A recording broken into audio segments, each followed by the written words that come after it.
Halo pemirsa, dimanapun Anda berada, jumpa lagi bersama dengan kami di dalam program Beken, Bisnis Elit dan Keren.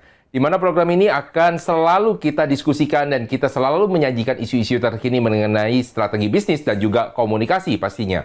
Untuk bisnis-bisnis yang baru didirikan, bisnis yang sudah berkembang, ataupun yang ingin melebarkan sayap bisnisnya. Bersama dengan saya, Roni Francis, seorang bisnis maximizer, dan tentunya kita tidak sendiri di studio. Sudah ada bersama-sama dengan kami seorang speaker benar, yaitu Coach Doni The Kaiser. Halo Coach.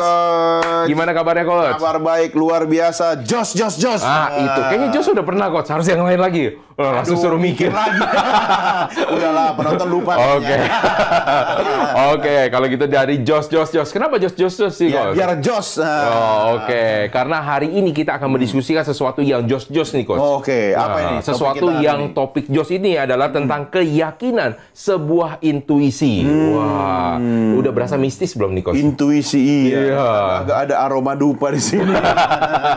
Tapi percaya pemirsa, tidak ada sama sekali di sini ya. Bukan hal yang mistis ya. Bukan ada mistis. Jadi kalau misalnya kita sebagai seorang pengusaha, ya, Anda yang ingin berusaha juga, kadang-kadang Anda selalu berpikir, apakah ada atau seseorang harus ada imbauan sesuatu yang berkaitan dengan mistik? Enggak juga. Tetapi kadang-kadang ketika kita ingin berusaha atau kita ingin berjualan, berdagang, terkadang ada muncul suatu suara-suara di dalam hati kita.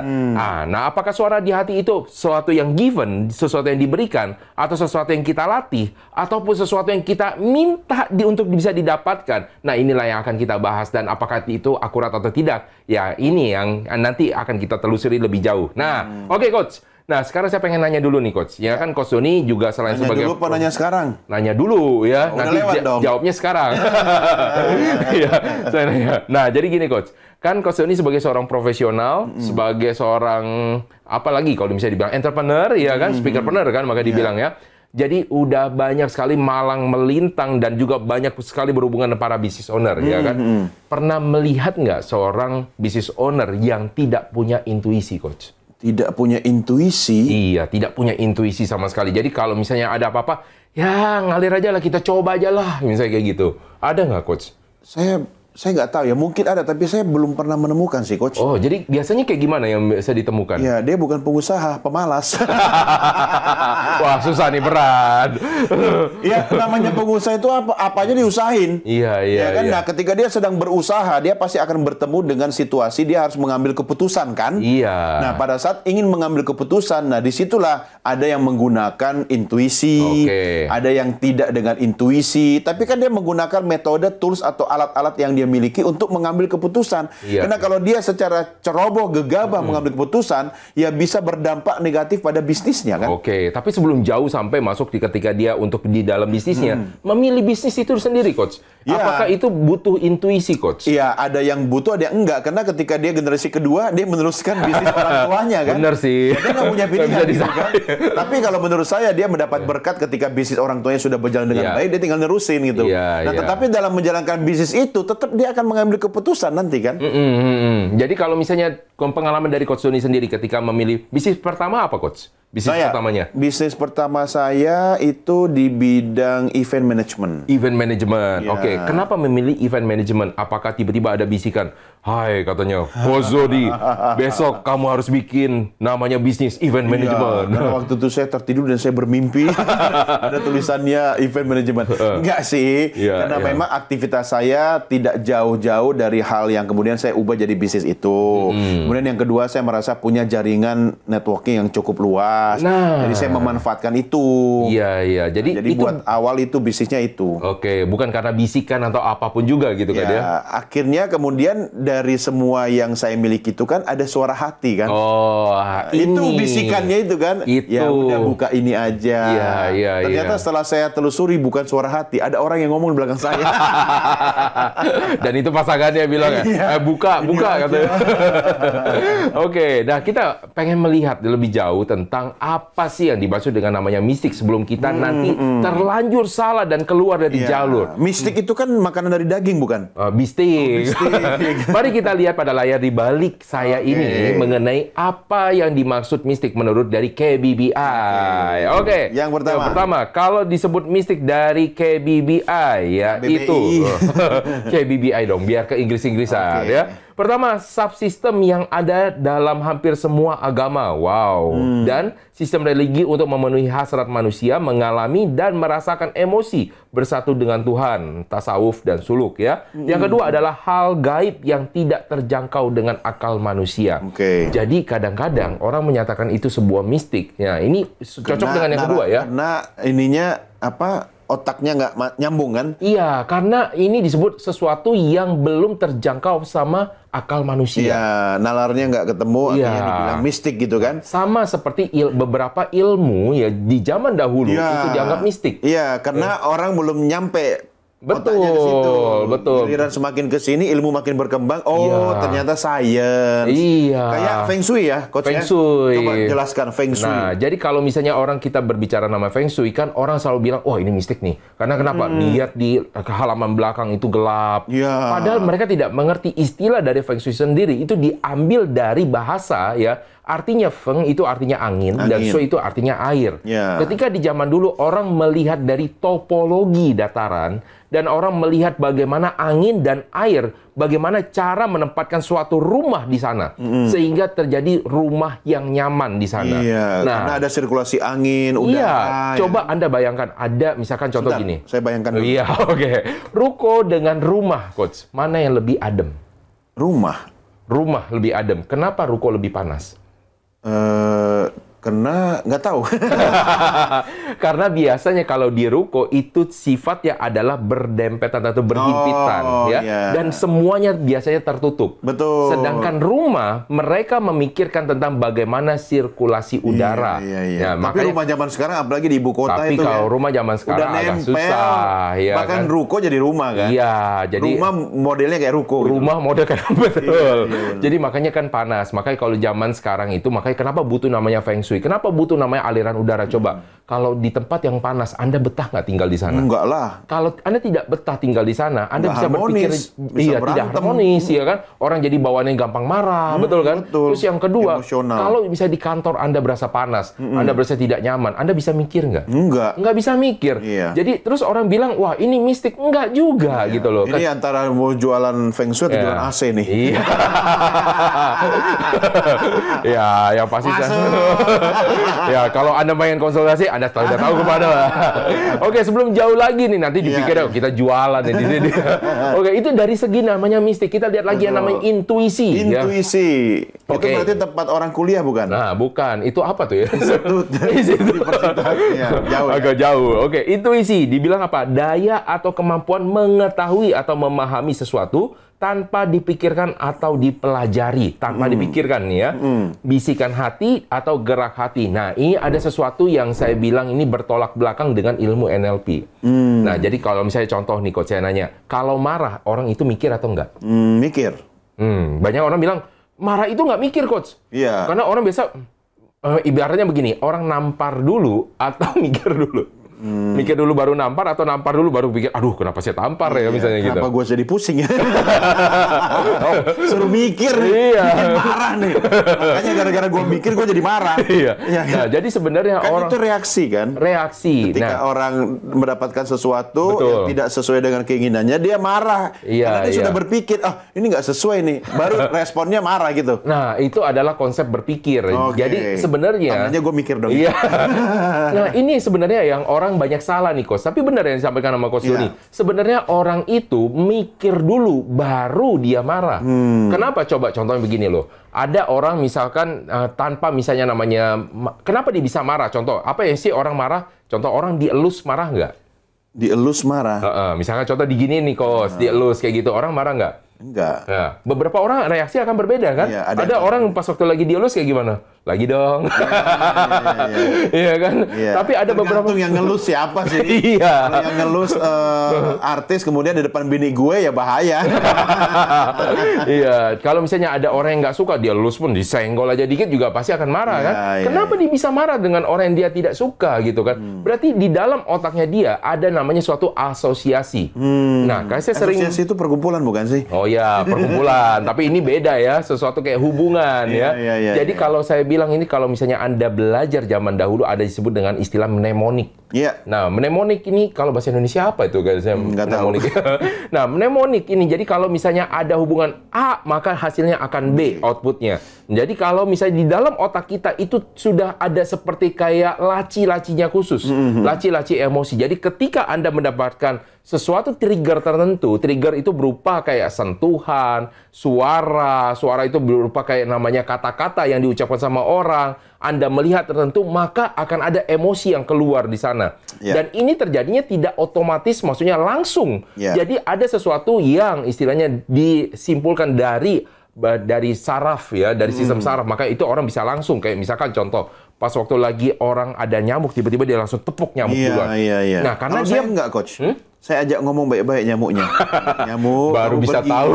Karena yang tadi dari A ke B-nya beda informasinya. Iya. Jadi kalau misalnya segala sesuatu yang diulang-ulang sehingga itu bisa menjadi sesuatu yang otomatis, itu sudah masuk ke dalam namanya sistem saraf otomatis. Ya, seperti sistem makan, saraf otonom, bernafas, iya. gosok gigi, ya kan? Jadi kalau misalnya Anda nyetir nih, pas waktu pertama kali ini paling gampang penyederhanaan masalahnya. Ketika Anda belajar nyetir, pertama kali kayak gimana? Memasukkan gigi, persneling. Sekarang kan udah otomatis ya semua ya. Zaman dulu lah yang masih pakai kopling.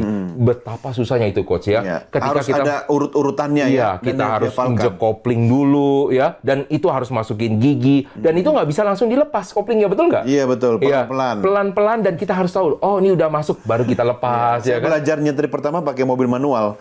Nah, betul. Mobil manual. Lulus nggak itu? Enggak sih, sampai sekarang nggak punya SIM. Bener. Oh, bener. Nggak punya SIM. Waduh, ngeri. Yang penting supirnya punya. Iya. Nah, jadi pemirsa, jadi ketika Anda belajar nyetir pertama kali, itu betapa susahnya. Aduh, kapan sih pas waktu lagi? Apalagi ngerem di tanjakan nih, Coach. Ya. Nah, itu adalah yang paling susah waktu lagi mobil manual. Anda ngerem, terus tiba-tiba di tanjakan. Iya. Anda harus naik dan tidak boleh turun. Ya, tidak boleh turun. Ya, itu susah. Waktu lagi awalnya. Tetapi ketika Anda sudah biasa, Anda otomatis. Betul nggak ya? Betul. Masuk gigi 2 sambil Anda ketawa-ketawa. Pakai tangan satu pun Anda bisa. Dulu aja kayaknya, waduh, nyetir pakai 2 tangan itu susah banget gitu. Sekarang 1 tangan juga bisa gitu kan ya. Bahkan kadang-kadang nggak pakai tangan gitu. Pakai kaki dianggap. Nah, itu artinya sudah masuk ke dalam sistem saraf. Jadi kalau yang balik lagi ke orang marah, ketika dia sudah masuk ke dalam sistem saraf, orang ini saya tidak suka, saya akan marah. Ketika dia sentuh, saya akan marah. Ketika dia sentuh, saya gampar dia. Wah. Nah, itulah yang dimaksud dengan yang disebut dengan intuisi. Segala sesuatu yang dianggap, oh ini kayaknya tidak ada pakai pikiran. Sebenarnya dia melalui dari proses berpikir yang sudah diotomasi. Nah, pemirsa, masih ada banyak hal yang akan kita diskusikan. Ini otomasi nih, karena mau break nih. Jangan kemana-mana pemirsa, tetaplah masih bersama dengan kami, tetap di dalam program Beken, Bisnis Elit dan Keren.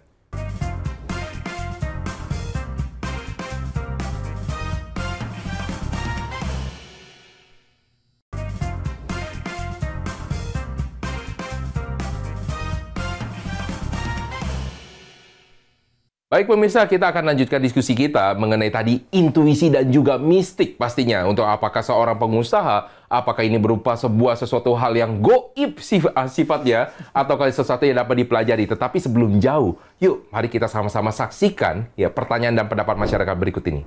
Halo, saya Junet. Apakah hanya pengusaha yang memiliki institusi dalam melakukan atau menjalankan bisnis mereka? Halo, saya Rinaldi. Saya ingin bertanya, apakah ada intuisi seorang dapat salah dan menjerumuskan mereka lebih dalam?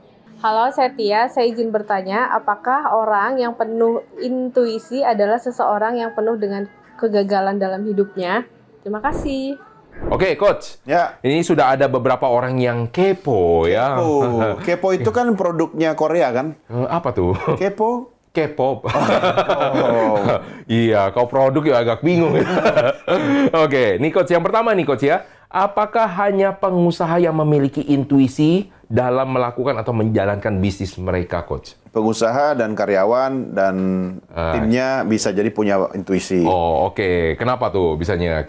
Bisa intuisi. Semua punya intuisi. Ya, kalau pengusaha dia menjalankan bisnisnya dia pakai intuisi. Karyawan juga bisa. Ya, ketika kemudian dia diperintahkan oleh bosnya melakukan sesuatu, dia merasa kalau kayak gini tuh nanti hasilnya kurang bagus. Karena Iya, itu iya. tadi A ke B-nya tadi kan, Iya, dia sudah iya, dapat iya. pengalaman atau informasi yang ada di kepalanya sebelumnya, akhirnya dia otomatis bilang, nggak bisa bos. Iya, Ya, menurut iya, iya. perasaan saya ini nanti nggak maksimal hasilnya. Iya, Ya, sementara bosnya punya intuisi yang berbeda, karena Iya, A iya. ke B-nya bosnya bisa beda. Iya kan? Ini yang maksudnya yang akan kita bahas nih. Ini menarik nih. Ya kalau tahu ini mau berubah, kenapa ngerepotin saya harus mikir? Bahas aja coach. Pernah dengar nggak ada satu orang Pernah. artis? Siapa tuh? Artis kan? Satu orang artis mau membeli mobil mewah, Oke. tapi dia menggunakan pakaian yang sederhana dan menggunakan sendal jepit. Iya, tidak dilayani. Tidak dilayani. Karena intuisi bagi si karyawan di showroom itu, Iya. ya mungkin di kepalanya bahwa orang yang seperti ini tidak punya uang. Iya, betul. Iya. Jadi Sementara bagi bosnya Iya. yang sudah terbiasa dengan banyak informasi, Iya, ya kan, iya. orang yang uangnya banyak malah biasanya pakai sendal jepit. iya, Ada betul. mall di Jakarta Utara. Oh, iya. Nah, masuk ke situ, Iya. orang tajir semua, coach. Oh, iya, betul. Turun dari ya mobil seharga 2 miliar tapi pakai kaos oblong, Iya. pakai sandal jepit. Iya, ya kan? iya, iya. Banyak uangnya itu. Iya. Nah, sementara di sebuah pasar biasa gitu kan, ada yang turun dari kendaraan umum tapi waduh berusaha untuk tampil wah gitu kan. Ya, jadi kan kadang ini anomali gitu. Nah, ini yang kita pengen lagi sebutkan, makanya intuisi itu kan sebutannya anomali juga Anomali, ya. Jadi kalau misalnya Anda punya namanya suatu intuisi, cek dulu intuisinya benar atau tidak, ya kan? Ya. Saya pernah waktu itu lagi di bank nih, Coach ya. Kalau misalnya orang kan pengen kalau di bank itu yang punya duit, gambarannya kayak gimana sih bagi orang-orang yang masih baru kira-kira yang punya duit iya. itu? Penampilannya kayak gimana? Wah gitu. Oh, wahnya kayak gimana tuh? Iya, turun dari mobil mewah, terus busananya branded. Busana ya kan? ada mereknya. Ada mereknya, ya kan, Terus, aromanya wangi dari Wah. 3 kilo udah kecium bau. wow, 3 kilo loh. Terus ya perawatan lah, skincare, glowing rambutnya. lah ya. Oke, nah ada waktu itu datang ke tempat kami itu lusuh banget nih, Coach.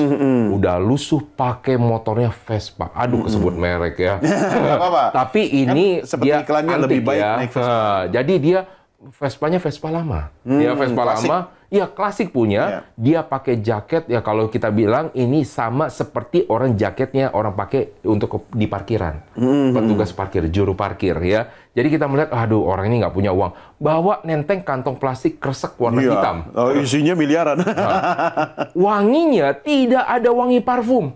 Wanginya bau amis ikan. Iya, Dia adalah seorang pedagang ikan. pedagang Coach. ikan. Dan ya. ternyata, Coach, waktu lagi itu semua orang kayak menghindar, bahkan security pun malas menegurnya. Apa yang ternyata terjadi? Dia datang ke teller, dia taruh itu kantong kresek, dan dia setor uang tunai sebesar 300 juta. langsung kepala cabangnya keluar. Langsung. Iya kan? Oh, Saya- ini apa nasabah apa istilahnya? Iya, nasabah prioritas. Prioritas. Prioritas itu brand bank tertentu loh. Oh iya iya Tapi iya. bahasa Indonesia iya. juga sih. Iya. Jadi langsung keluar orang. Hah? Langsung punya. Langsung pas waktu lagi pulang, security bukain Iya. pintu. Silakan, Pak.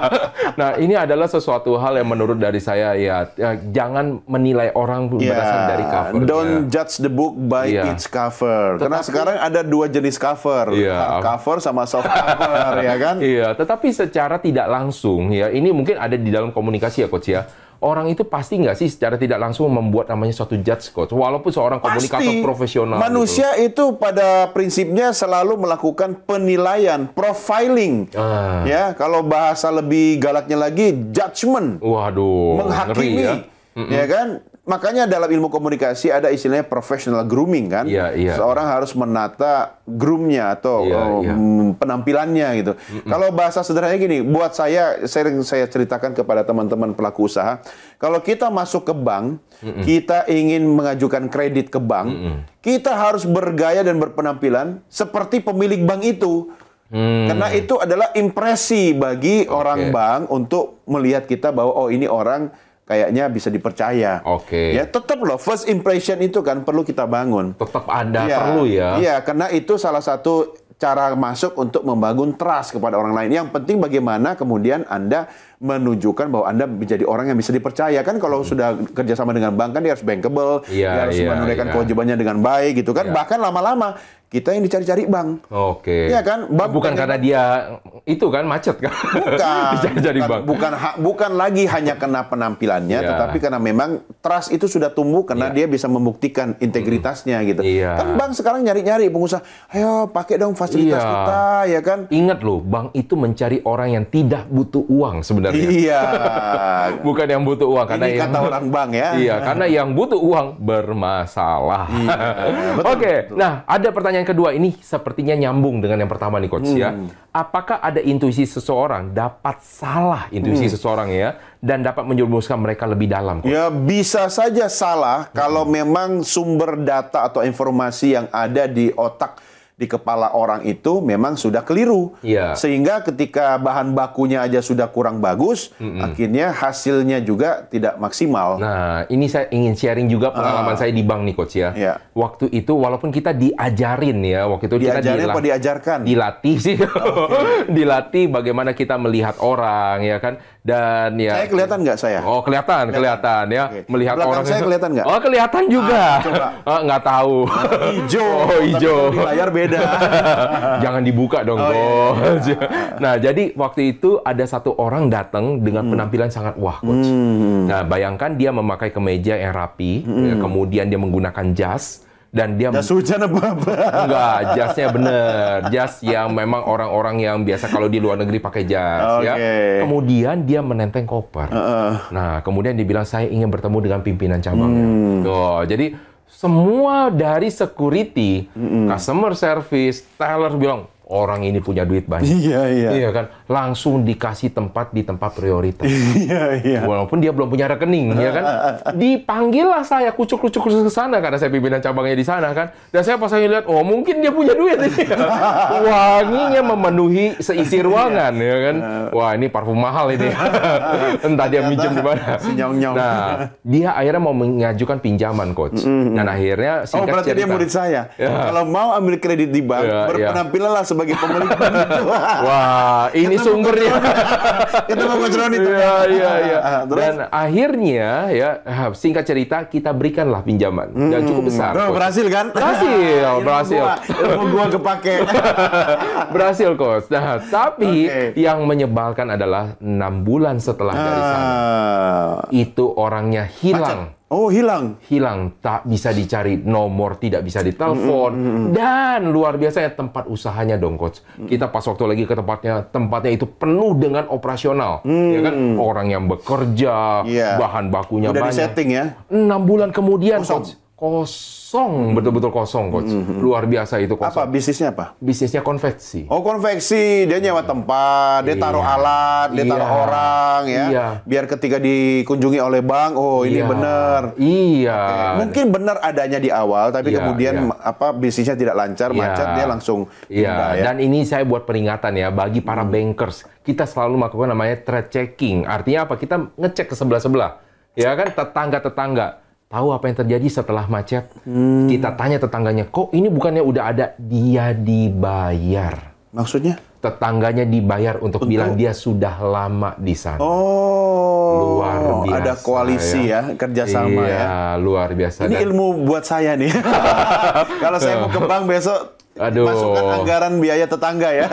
Ya, hati-hati juga ya. Dan itu luar biasa loh. Jadi banyak. Tapi ketemu nggak orangnya? Nggak ketemu. Oh, dan dia memang saja ya. Dan memang mafia. Oh, mafia. Dan bukan hanya di satu bank kami, di beberapa bank kita waktu itu ngecek sampai dengan 5 bank. Luar biasa. Memang ada orang yang kerjanya seperti itu, tetapi kan akhirnya tidak bisa selamanya begitu. Kalau semua bank sudah dia kerjain, ya mau kemana lagi? Nah, ingin tahu dong kelanjutan kisahnya? Maka jangan kemana-mana pemirsa, tetap masihlah bersama dengan kami, tetap di dalam program Beken, Bisnis Elit dan Keren.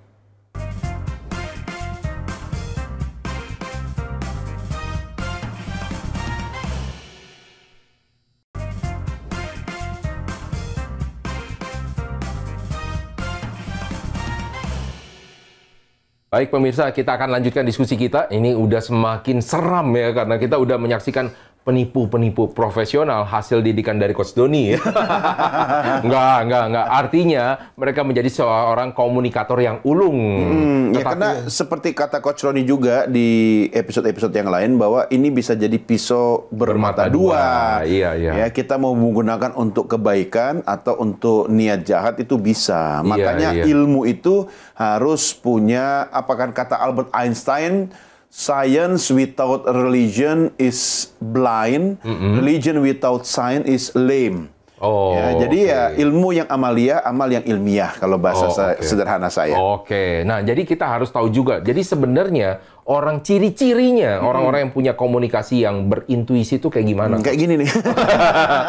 Ya, punya itu.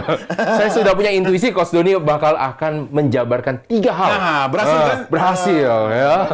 Intuisinya Coach Ron itu sukses, kenapa? Karena ada memori, ada data yang terhimpun dari berbagai pengalaman bahwa saya kemungkinan besar akan memberikan 3 strategi atau ciri-ciri komunikasi orang berintuisi.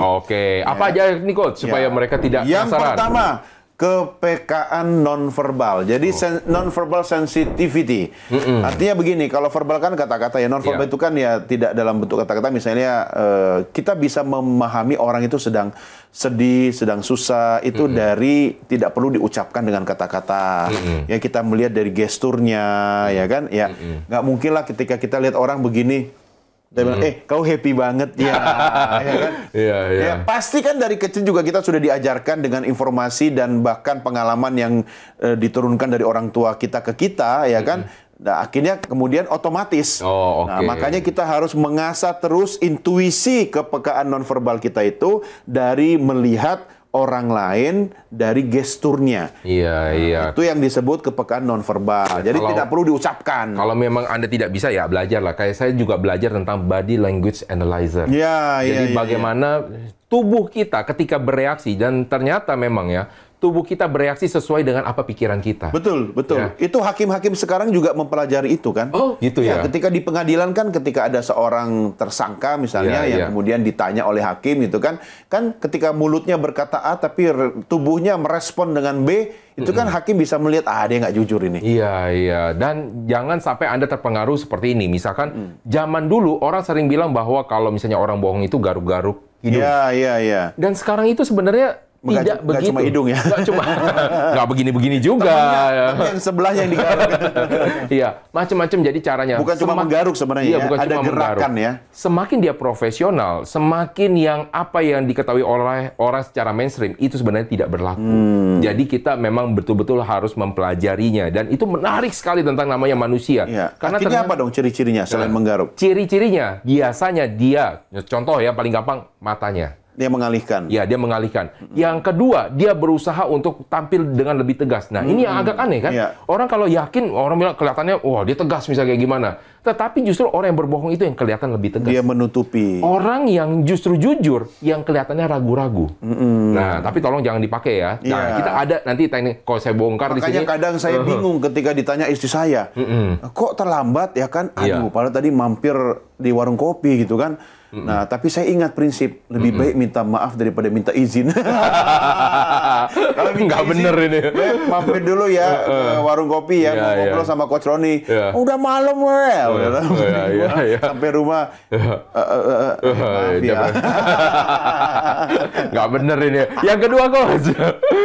Yang kedua yaitu responsnya alami. Apa bedanya dengan yang pertama nih? Ya, kalau yang pertama misalnya dia memahami tanpa perlu kata-kata. Kalau yang kedua, kita tidak perlu kemudian dibuat-buat untuk memberikan feedback atau respons. Ya kan? Jadi ketika kita melihat orang sedih, ya kita natural. Ya, intuisi kita berkata ya kita harus kemudian membantu orang yang sedang ada masalah atau dalam keadaan kesedihan gitu. Jadi nggak usah dibuat-buat. Jangan fake lah ya. Kalau Kalau tertawa pun juga ya alami, nggak usah tertawa korporat. Kenapa dia begitu? Ada bosnya. Bener. Karena ada beberapa orang bilang nggak enak kalau bos kita ketawa, kita nggak ketawa. Iya. Jadi kalau Iya bos kan? kita ketawa, kita harus ketawa. Iya. Ya kan? Dan kalau mau melihat dan latihan yang seperti itu, silahkan pindah ke Korea Utara. Oh, ngeri deh. Yang ketiga, Kalau Coach. semua ketawa dan ada satu orang tidak ketawa, saya yakin itu hari terakhir dia di muka bumi. Yang ketiga, Yang Coach. ketiga yaitu komunikasi empati. Oh, empati. Jadi ya Kayak gimana tuh? Empat ya. Iya, kan empati. Iya. Empat. Ya, jadi kita harus merasakan apa yang dirasakan oleh orang lain. Dengan begitu sebenarnya kita memiliki intuisi yang lumayan tajam, Oke. ya kan? Nah, ini sesuai dengan pertanyaan ketiga nih, Coach. Oh, masih ada pertanyaan ya, yang ketiga? Ya, masih ada, kita harus jawab. Apakah orang yang penuh intuisi adalah seseorang yang penuh dengan kegagalan? Jadi gagal, banyak pengalaman gagal. Oh ya, enggak Maka juga. Jadi dia penuh intuisi itu, Coach. Ya, katanya. memang kegagalan itu adalah guru atau ilmu yang sangat berharga. Tetapi kita dalam hal berilmu dan berguru tidak harus kita alami kegagalan sendiri. Iya. Saya bisa belajar dari kegagalannya Coach Roni. Saya bisa belajar dari kegagalan orang lain yang kemudian sudah dituangkan dalam buku. Buku atau ilmu itu kan sebenarnya kan kumpulan kegagalan-kegagalan orang lain. Pengalaman dari orang lain. Pengalaman orang lain yang kemudian dibukukan jadi ilmunya. Saya tinggal baca. Saya tinggal pelajari atau saya nempel sama orang yang saya belajar dari bukan hanya kisah suksesnya tapi kisah gagalnya. Kisah gagalnya. Jadi nggak perlu kita gagal sendiri ya. Nggak perlu, apalagi kalau kita sudah tahu orang lain, lu jangan lewat situ ya, macet, banjir ya kan. Ya, saya tidak akan percaya kalau saya tidak buktikan sendiri. Ya, silakan. Iya. Tapi saya suka dengan ada salah satu buku, dan ini menurut saya ya, kalau misalnya di toko buku, ini baru yang saya temuin saya pertama. suka buku itu. Apa tuh? Apa coba? Intuisiku mengatakan saya pernah baca.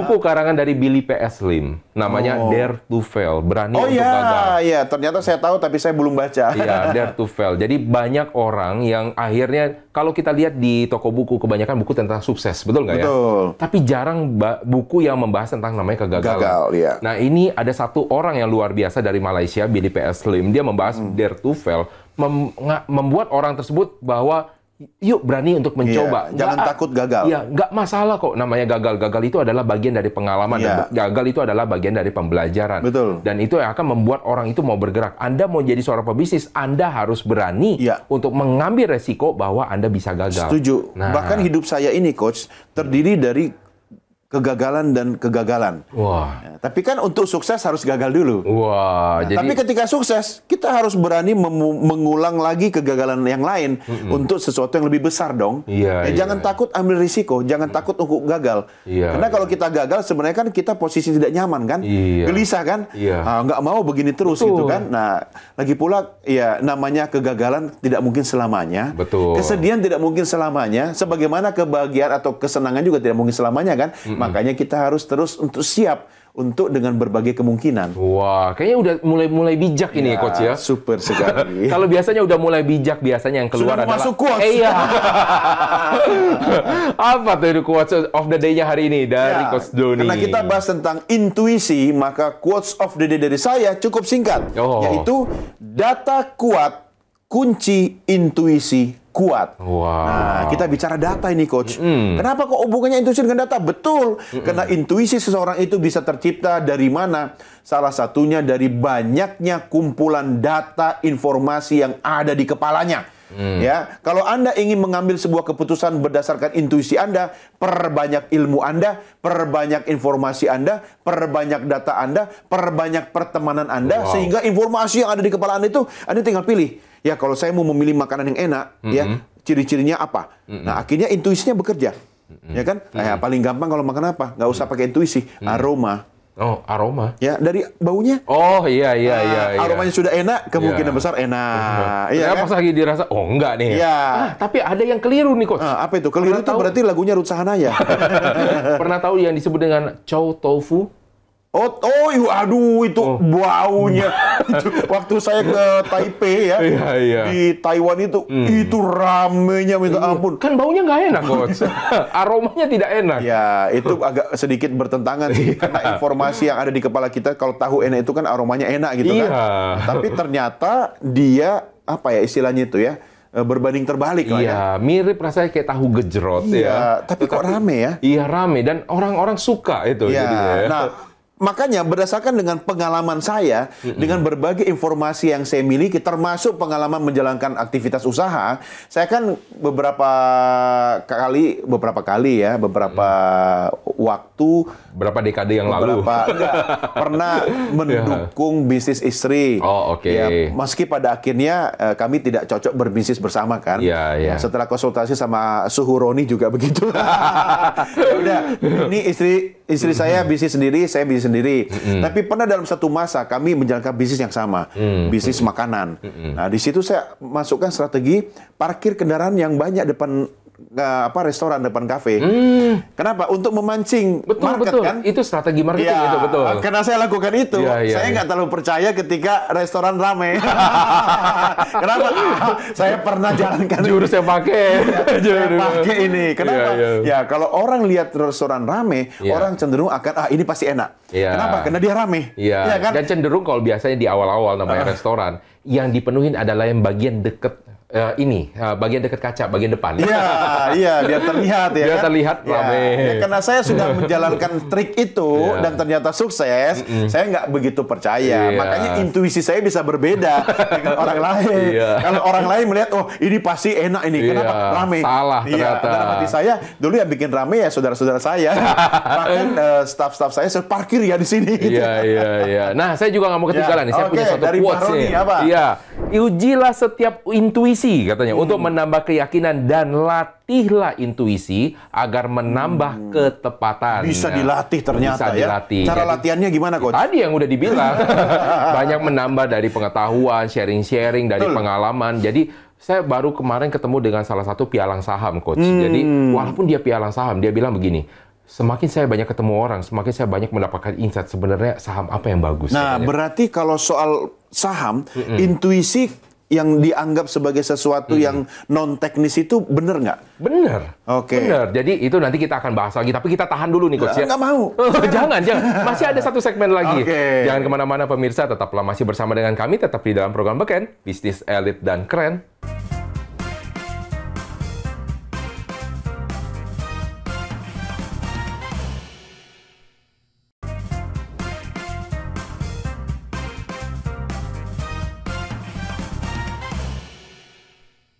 Baik pemirsa, kita akan masih lanjutkan sisa-sisa dari obrolan kita yang tadi tentang bagaimana tadi yang obrolan tentang sesuatu intuisi yang non-teknis ya. Nah, itu gimana kalau orang memilih saham yang tepat itu?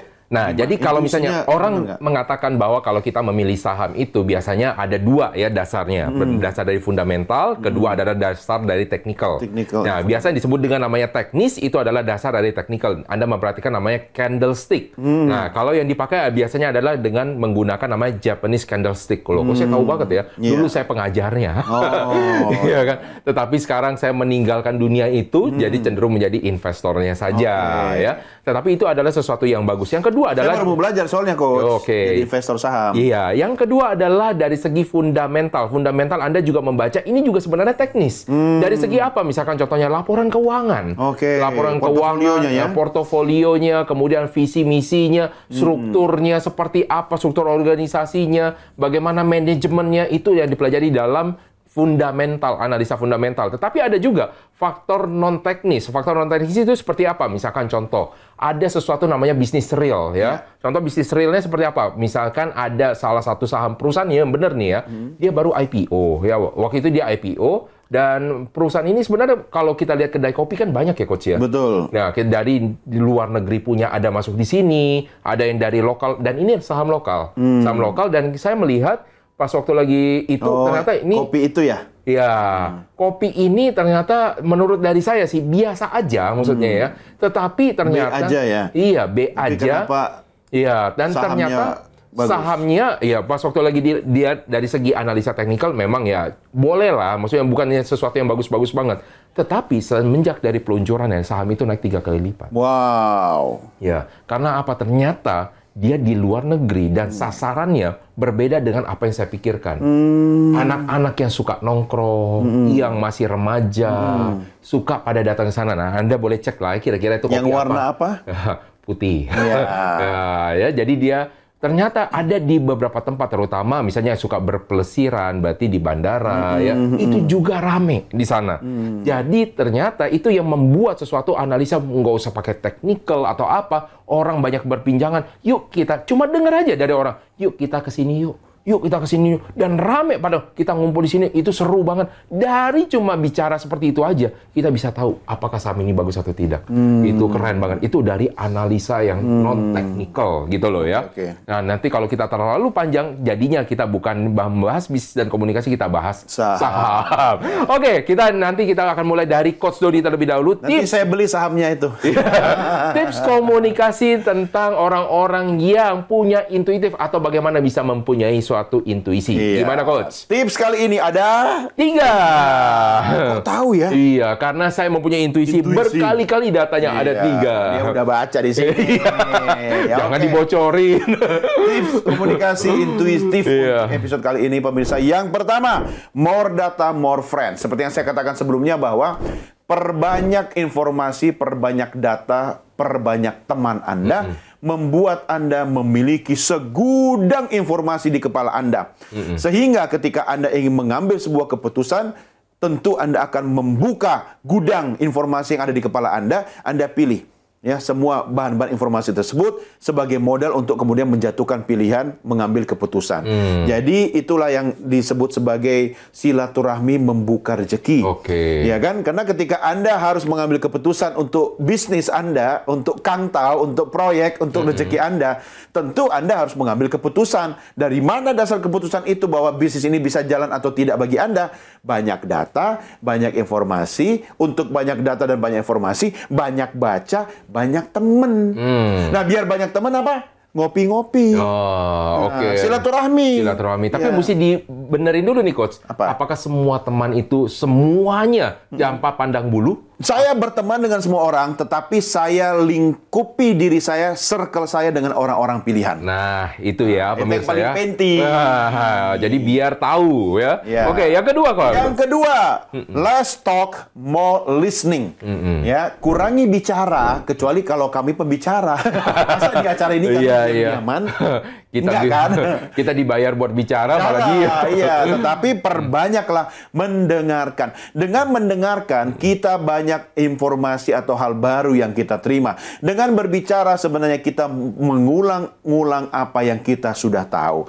Lalu bagaimana cara Anda mempertebal, memenuhi gudang informasi yang ada di kepala Anda? More listening. Nah, yang ketiga, yaitu pertajam nonverbal Anda. Jadi tolong dilatih ya. Dengan Anda less talk, more listening, Anda sebenarnya sedang berusaha untuk mempertajam kemampuan nonverbal Anda. Bagaimana kita melatih gestur kita, ekspresi, mimik kita. Kalau kita berkawan, berteman, orang biar nyaman sama kita, tentu kita harus melatih gestur kita. Jangan ketika orang lain berkawan sama kita, kita memberikan respon yang tidak nyaman, baik dari gerakan tangan atau tubuh. Kalau saya sama Coach Roni lagi ngobrol, kemudian saya begini, ya, akan lanjut nggak kira-kira? Enggak. Ya, sebel kan? Bete kan? Ya, terpaksa sih karena kita masih dalam satu program kan? Tapi apa yang terjadi setelah itu? Ya, peluang untuk berlanjut atau bekerja sama tentu tidak nyaman gitu kan. Jadi 3 hal itu pemirsa yang bisa Anda coba, makin sering Anda lakukan, makin banyak informasi yang Anda terima, saya yakin dan percaya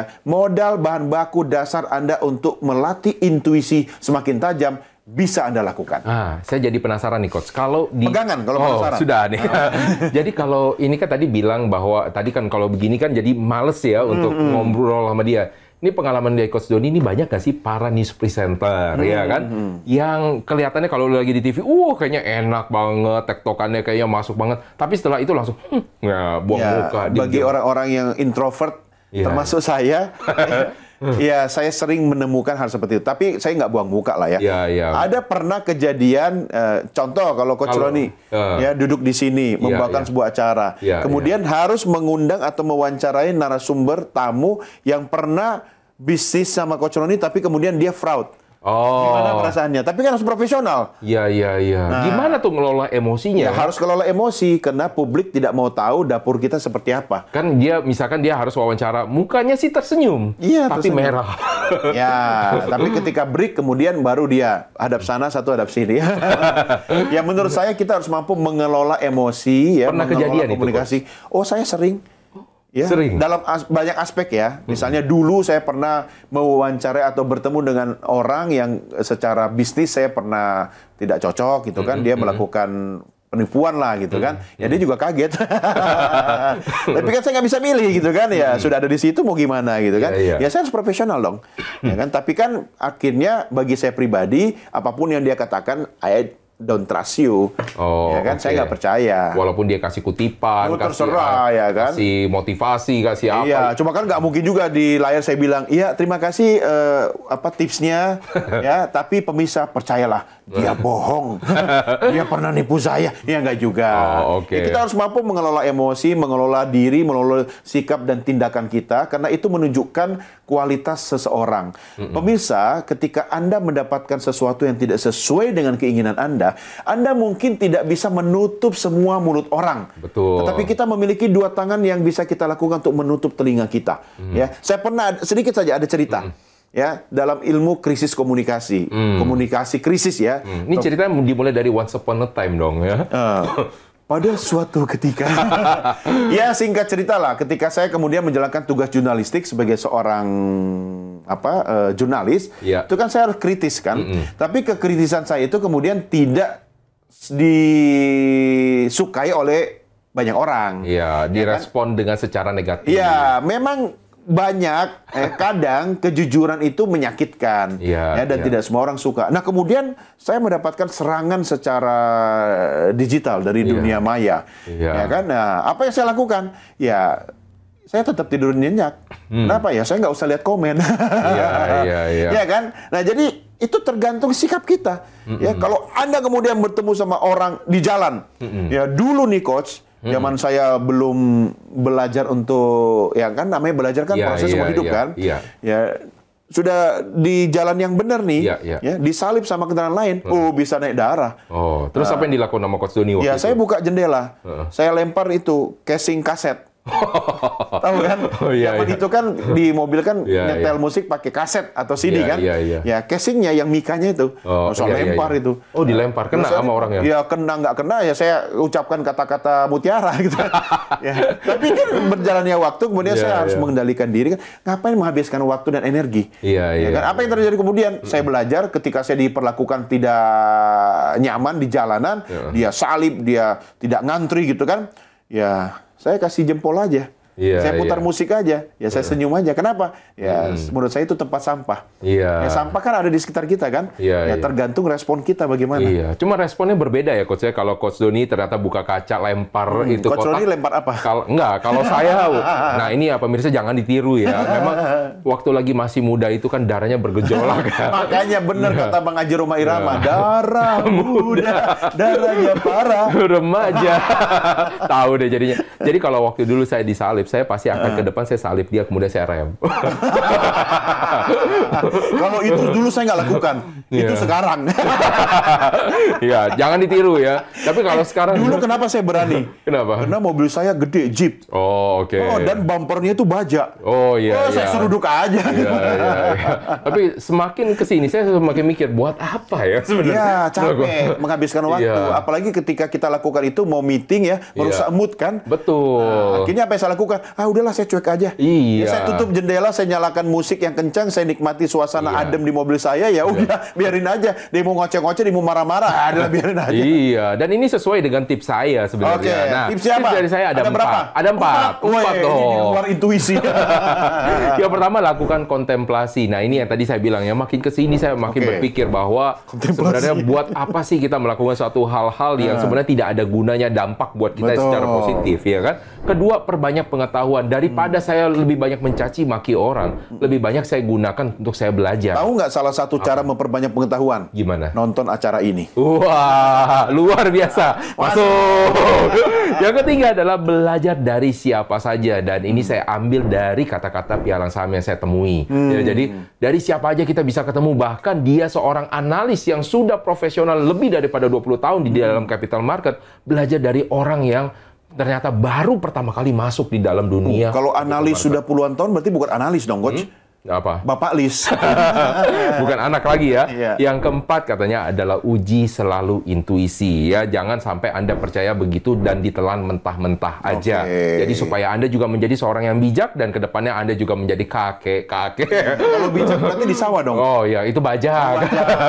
Nah itulah pemirsa. Untuk di kali ini kayaknya kita harus sudahi dulu nih, Coach. Nggak mau. Iya, tenang. Intuisi saya berkata masih banyak yang bisa saya sampaikan. Oh ya, tenang. Masih saya siapkan episode-episode episode berikutnya. berikutnya. Nah, Oke. makanya pemirsa selalu saksikan program Beken karena kita akan selalu diskusi yang sesuatu yang menarik tentang strategi bisnis dan juga komunikasi, baik bisnis yang baru mau didirikan, bisnis yang sudah berkembang, ataupun bisnis yang ingin ditambah lini bisnis barunya. Thank you juga kepada Coach Doni. Thank you, Coach. Jangan lupa harus ada yel-yel yang lebih segar lagi saya ya. siapkan. Wah, dan harus ada artinya ya nanti ke depannya. Sekarang.